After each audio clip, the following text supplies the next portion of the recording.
তো দেখুন আমরা সেই কাকসার খালে লাস্ট জাল অবধি কিন্তু এসছি। এরপরে কিন্তু ওই পাশ থেকে আর জাল দেওয়া নেই। বাঘ মামা যে কোনো মুহূর্তে কিন্তু ওখান থেকে হেঁটে বা পেরিয়ে এদিকে চলে আসতে পারে। এই সেই কাকসার খালের লাস্ট জাল, তাই তো?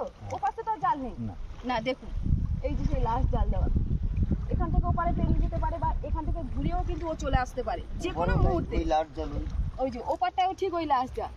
তো আমরা আর বেশি দূর যাবো না, আমরা ঘুরিয়ে না, ঘুরিয়ে আমরা চলে যাবো। মানে ও অ্যাকচুয়াল ভাটার সময় তখন তো জলটা কমে যায়, তখন ও ওই সাইড থেকে নিচ থেকে নেমে তখন এই জালের বাইরে বেরিয়ে চলে আসে নাকি? হ্যাঁ আসতে পারবে। হ্যাঁ, এবার ও এই পথ দিয়ে একমাত্র তো ঢোকার তখন পথ থাকবে।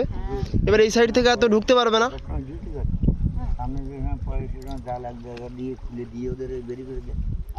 এই সাইড থেকে তখন না ঢুকতে পারলে ও তখন তো লোকালয় বেরিয়ে যায়। আর ওকে এই পাশ থেকে বেরোনো মানে আবার এই পাশ থেকে তো ঢুকতে হবে। এই পাশে ঢুকতে হবে। পাশ থেকে যেখানে না ঢুকতে পারে সেটা জাল এক জায়গা দিয়ে কেটে দিয়ে হ্যাঁ ঢুকিয়ে দেওয়া হয়।